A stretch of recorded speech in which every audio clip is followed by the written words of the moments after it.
आपका कथा हम गांव में मतलब सब समाज को सुना रहे थे। ये समाज के लोग हम पे केस करने के लिए उतर गए। अरे महाराज जी के प्रिय भक्तों, जैसा कि आज प्रश्नोत्तरी में आए हुए इन कथावाचक ने महाराज जी से कहा, महाराज जी मैं तो गांव में लोगों को कथा सुनाता हूं, कथा का पाठ करता हूं और वहां अच्छी अच्छी बातें होती हैं कथा में और ज्ञान की बातें हम आपको बताते हैं और कथा पाठ करते हैं। मगर महाराज जी मैं तो कथा सुनाने के चक्कर में गांव वालों ने मेरे ऊपर केस। तो जब ये महाराज जी से इस भक्त ने कहा तो महाराज जी ने अपने इस भक्त का क्या जवाब दिया, तो देखें पंडाल में क्या बातें हुई और इनके क्वेश्चन का क्या महाराज जी ने उत्तर दिया। चलिए देर ना करते हुए देखते हैं आज का भक्ति से भरा ये वीडियो। राधे राधे गुरुजी। राधे राधे गुरुजी, मेरा दो प्रश्न था। पहला था कि महाभारत जो था उसमें अगर हम कृष्ण को छोड़कर सबका कैरेक्टर देखें तो युधिष्ठिर का बहुत अच्छा था, मतलब बहुत सत्य भी बोलता था, दान भी करता था। अगर हम उसको अर्जुन से कंपेयर करें तो अर्जुन भी बहुत अच्छे थे बट युधिष्ठिर उससे ज़्यादा अच्छे थे। तो गीता भगवान ने अर्जुन को ही क्यों सुनाई? क्योंकि अर्जुन जो है ना समर्पण कर दिए। धर्मराज युधिष्ठिर अपने से छोटा मानते थे कृष्ण को कि ये मेरा छोटा भाई है। और गीता कौन सुनेगा? जो शिष्य बनेगा। क्या बनेगा? शिष्य। भाई ज्ञान किसे मिलेगा? जो छोटा बनेगा। और अर्जुन ने क्या कहा? शिष्यस्ते हम, हे प्रभु मैं आपका शिष्य हूँ। और जो शिष्य बनने को तैयार है उसी को भगवान ज्ञान देते हैं। तो अर्जुन शिष्य बनने को तैयार हो गए। मेरा दूसरा प्रश्न था कि हमारे 3 शरीर होते हैं, तो एक सूक्ष्म शरीर होता है, एक कारण शरीर और एक स्थूल शरीर, है ना। तो हम लोग इस शरीर से जो भी कार्य करते हैं उसका पाप पुण्य हमें लगता है, तो सूक्ष्म शरीर से क्यों नहीं लगता? अगर हम सपना में कोई गलत किए तो नहीं लगता। सूक्ष्म शरीर केवल आपके जो भी अच्छे बुरे कर्म है उन्हें समेटता है, अपने भीतर संजो के रखता है। वो पाप पुण्य से परे है। पाप पुण्य कौन कराता है? उसमें जो मन है, सूक्ष्म शरीर में जो मन है तो मन ही दोषी। वैसे एक्चुअली दोष उसी को लगता है, सूक्ष्म शरीर को। लेकिन वो व्यवहार जगत में, जैसे आपने किसी के साथ सपने में किसी को मारा तो प्रत्यक्ष वो नहीं मारता, सपने में मारता है। लेकिन दोषी सूक्ष्म शरीर ही होता है। जैसे आपने किसी की चोरी की तो चोरी कैसे की? पहले मन हुआ होगा चोरी का, तो मतलब आपने चोरी की मन के सहयोग से। मन नहीं लगेगा तो आप चोरी कैसे करेंगे या कोई भी गलत काम कैसे करेंगे? तो मन ही सहयोगी है। और मन बुद्धि चित्त अहंकार अंतःकरण चतुष्टय को ही सूक्ष्म शरीर कहा जाता है।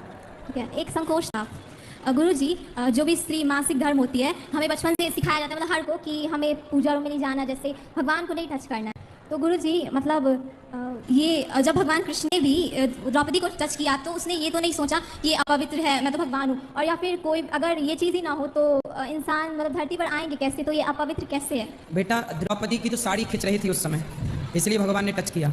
आज तो किसी की साड़ी खिंच नहीं रही है, पहला। दूसरा, 4 दिन जो होते हैं, 7 दिन जो होते हैं स्त्रियों के मासिक धर्म के, वो आपके लिए सुविधा के लिए बोला गया है कि उस समय आपको दर्द होता है पेट में, कमर में, तो आप काम ना करें, आराम करें। उस समय अशुद्ध खून गिरता है। आपने देखा होगा कि जो स्त्रियों के मासिक धर्म में जो रक्त आता है वो बड़ा दूषित रक्त होता है। बहुत सारे बैड बैक्टीरिया होते हैं उसके अंदर।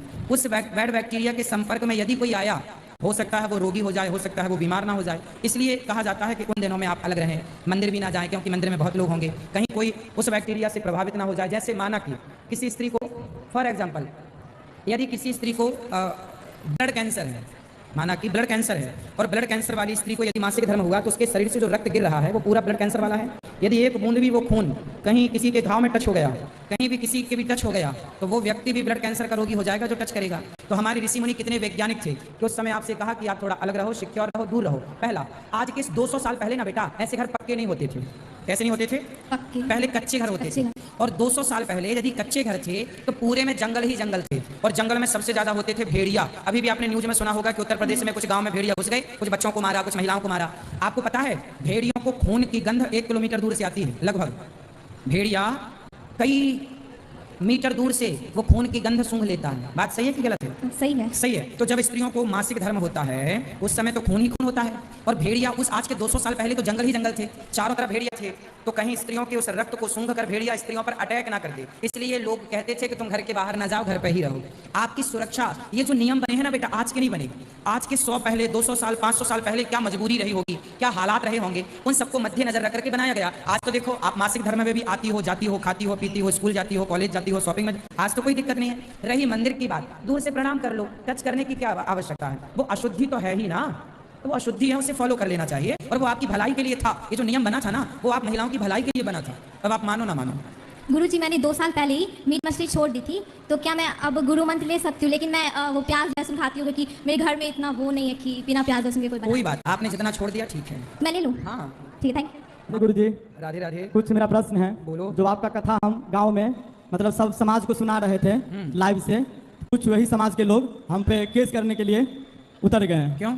कि हम कथा सुना रहे थे मंदिर, अपने दुकान से ले जाकर ऑडियो और लाइव चला रहे थे साउंड, तो उसी के बारे में कुछ 2 मिनट हम बोलेंगे। क्या बात हुई थी बताओ। तो पहले हम आपके लॉकडाउन से ही कथा सुन रहे थे, तो हम मेरी माँ सुन रहे थे, तो हम कुछ आपका कथा सुने, तो हमको बहुत अच्छा लगा कि नहीं, गुरु जी का कथा रोज चलना चाहिए और सबको हम सुनाएंगे, दिखाएंगे कैसे चलना है, सब सनातनी को ऐसे ही मतलब धर्म का रास्ते चलना है। तो हम प्लान बनाए कि आपके पास जाकर गुरु मंत्र लेंगे और गांव में आकर सारा हम लाइव चलाएंगे। फिर आपके पास गए, जब आपका 30वां साल था उस समय गए आपके यहाँ पास, तो वहाँ से गुरु मंत्र लेकर हम आए घर पे, और हमको इतना अच्छा लगने लगा आपका कथा, जो हम मंदिर पे लगा हुआ है साउंड पूरे लगा हुआ है गांव में, तो हम अपना दुकान से ऑडियो खींच कर ले गए आपका कथा सुनाने के लिए। हाँ। इस समाज में कुछ लोग हम पे कहा कि इसको बंद करो, ये सब नहीं चलना चाहिए रोज। हम कह नहीं, हम नहीं छोड़ेंगे बजना, ये तो अच्छा चल रहा है महाराज जी का कथा, कहीं नहीं हम केस कर देंगे। अच्छा, तो करना मतलब जो कथा नहीं सुनते वो कह रहे हैं कथा मत सुनवाओ, हाँ, नहीं तो केस कर देंगे। केस कर देंगे। अच्छा, हम बोले हैं कि आपको जो करना है वो कीजिए, हम छोड़ेंगे नहीं। मतलब वो लोग कथा सुनना नहीं चाहते? नहीं चाहते। कुछ लोग, कौन लोग हैं वो? है 2-4 लोग, कुछ है समाज में तो रहता ही है। तो बोला कि नहीं चलता, जाते हम केस करने के लिए। हम करें जो आपको करना है वो कीजिए, हम छोड़ेंगे नहीं, हम अपना बजाते रहे हैं। ठीक है। तो क्या हुआ, देखो ऐसा है ना बेटा, बजाओ कथा, ऐसा ना हो कि उनके बच्चे पढ़ रहे हैं और तुम उनके कान में कथा लगा दो। ऐसा भी तो ध्यान रखो कि बच्चे पढ़ रहे हैं उस समय, उनके बच्चे पढ़ रहे होंगे, वो सो रहे होंगे, बार बार आप एक ही चीज लगाओ, ऐसा नहीं है। आप सुनो कथा और लोगों को प्रेरित करो, लोगों के कान में चुंगा मत लगा दो कि भाई जी तुम सुनो। अब उनके बच्चे पढ़ रहे हों, उनके बच्चे डिस्टर्ब हो रहे हों, ये भी तो एक मुद्दा हो सकता है। ऐसा नहीं था महाराज जी, कोई बात नहीं, फिर भी हम नहीं छोड़े नहीं। फिर भी ये पहलू भी है, पहले एक पक्ष वो भी समझना चाहिए। आप तो सुनो कथा अपने घर पे, पर दूसरों को समझाओ कि भाई कथा सुनो हल्की आवाज में, यदि वो सुनना चाहे तो सुने। आप कान में चुंगा ही मत लगा दो, नहीं तो आदमी फिर बोर हो जाएगा, लोग इरिटेट तो हो ही जाते हैं ना, फिर हमने नहीं इरिटेट हो जाते हैं। हम नहीं छोड़े बजाना। नहीं, फिर भी आपको ये बात का ध्यान रखना चाहिए कि सामने वाला इरिटेट ना हो और परेशान ना हो आपके चक्कर में, ठीक है? नहीं मुझे भी गालियां देगा वो। तो इसके बाद क्या हुआ महाराज जी, आपकी कृपा से उसी पे वारंट आ गया, उसके कल होकर क्या उस पे हम पर जा रहे थे केस करने के लिए, उसी पे वारंट आ गया कल। अच्छा, उसी पर केस हो गया। किसने कर दिया? मतलब बिजली विभाग ने बात के लिए उसी पे कर देता। उस समय से हमको पता चला कि नहीं, ये हकीकत है कि ये चीज बजाना चाहिए, कथा सुनना चाहिए, सुनना अच्छी बात। चाहिए। तो फिर भी हम अपना बजाते रह गए, करते रहिए, तो ठीक करते हैं सेवा महाराज जी। ठीक है, और तीर्थ यात्रा में भी माता लोग सबको लेकर हम आते हैं आपके पास, गाड़ी में माता सबको लेकर तीर्थ यात्रा करवाने के लिए। अच्छा है, बहुत अच्छा काम कर रहे हो आप।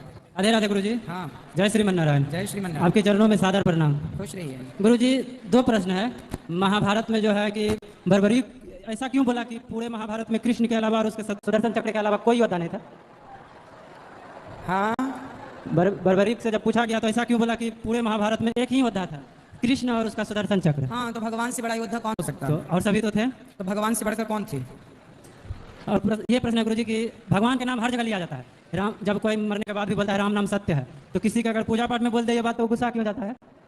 सब जगह बोलने का तरीका है, राम नाम तो सत्य है ही, ठीक है? जी। तो पूजा में आप सीताराम सीताराम बोलो, राम राम राम राम बोलो।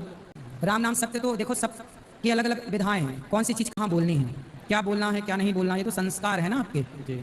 तो आपने किसी के में बोल दिया था क्या? नहीं गुरु जी, बात पूछ रहे थे। अच्छा, हाँ, तो राम सीताराम बोलो, श्री कृष्ण गोविंद हरि मुरारी बोलो। राम नाम सत्य ही क्यों बोलना है किसी की पूजा पाठ में? और गुरु जी, जैसे मुंगेर में हम लोग भाड़ा में रहते हैं, तो वहाँ पे पानी जैसे आता है ना, लेटरिन बाथरूम सब मिक्स है, तो जरा पंखा कूलर है क्या? तो फिर आप शुद्ध पानी का प्रयोग कैसे करेंगे? हाँ जी गुरु जी। ठीक है, अब जो है उसी से गुजारा करना पड़ेगा आज के युग में, तो वही पानी से। और क्या, ऑप्शन नहीं है। उसमें जो है ना गुरु जी, पूजा करने में श्रद्धा नहीं लगता है। हाँ, मतलब पूजा बाथरूम से पानी लेते हैं ना, तो दिल में कुछ डाउट रहता है। कोई बात नहीं, अब क्या करोगे, ऑप्शन नहीं है ना, तुलसी डाल दो शुद्ध हो जाएगा, क्या है।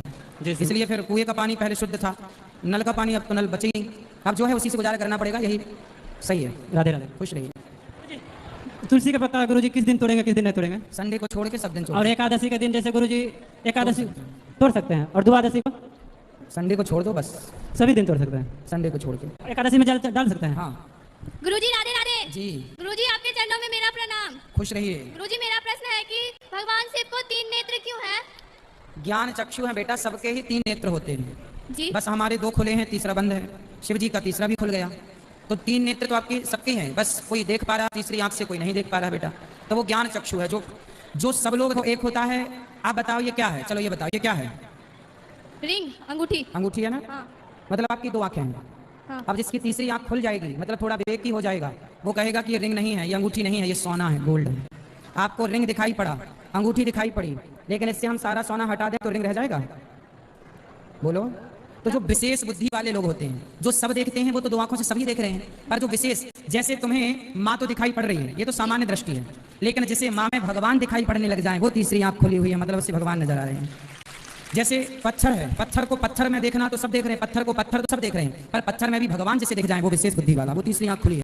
तो तीसरी आंख का मतलब है विवेक का, ज्ञान का चक्षु, जो शिव जी का खुला था। राधे राधे गुरुजी। ने महाराज जी ने अपने इन भक्तों को कितनी अच्छी तरीके से समझाया। तो अगर इसी तरह से अगर भक्ति से भरी आप लोग वीडियो देखना पसंद करते हैं, इस वीडियो को लाइक व शेयर कर दें। और हाँ भक्तों, आप कमेंट में राधे राधे लिखना ना भूलें। और तो राधे राधे, जय श्री राधे।